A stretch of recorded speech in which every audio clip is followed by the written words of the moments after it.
So today we will go for apple scab.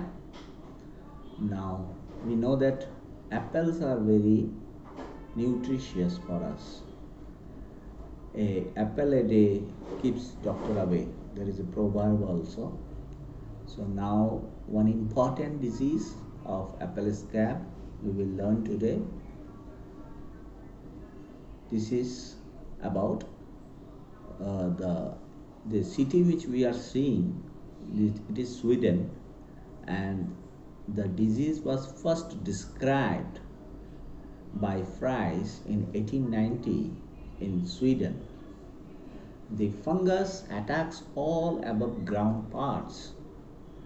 It causes quantity as well as quality loss, but there is also been report that not only quality and quantity loss, it also increases the cost of cultivation to a huge margin. Now in India, the disease was first reported from Kashmir Valley in the year 1935. It is the Kashmir Valley. One picture we have just incorporated it.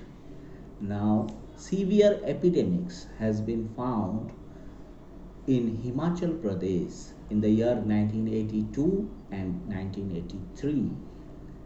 Yield losses can be 70% or more due to occurrence of this disease. Next slide. This is about symptoms. Symptoms are normally observed on leaves, petioles, blossoms, sepals, fruits, pedicels, and also on bud scales. First appearance of disease occurs on leaves as small, dull, olive green patches. Sometimes they are formed on underside. Later on, the disease progresses and darker spots develops on both surfaces on the leaves. Young lesions are velvety brown to olive green and have indistinct margins, which is visible in this picture also. As the lesions ages, the margin thickens and leaf surface is deformed. The term sheet scab is often used to describe the phase when the entire surface of leaves is covered with scab lesions. Now we will discuss about fruit spots. Small superficial lesions or large patches develops on the fruit surface. Severe early attack also results in formation of misshapen fruits and serious cracking, while shriveling may also occurs. Now we will discuss about twig lesions. So the twigs lesions are small, 3 to 5 millimeter long and slightly raised, which becomes blister and causes bursting of barks.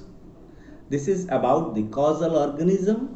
The causal organism is Spilosia pomi. For this is anamorph stage of the pathogen, that is asexual stage of the pathogen, while the teleomorphic stage of the pathogen is Venturinia inequilis, that is perfect stage of the pathogen. Sexual stage of the pathogen is Venturinia inequilis, while asexual stage of the pathogen is Spilosia pomi. This is the your ascus and ascospores, that sexual stage of the pathogen we are seeing here in Perithecia.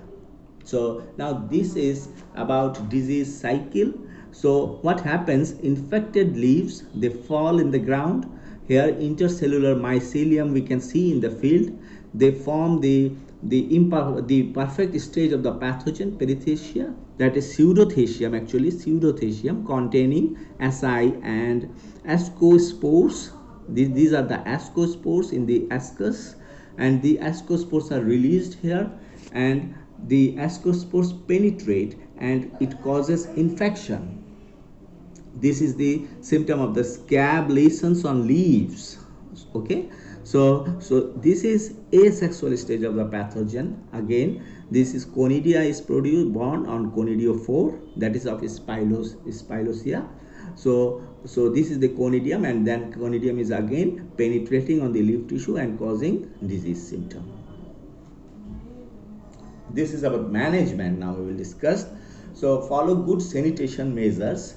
Collect and burn infected fallen leaves, because infected fallen leaves are the primary source of inoculum. So we have to collect those leaves and burn.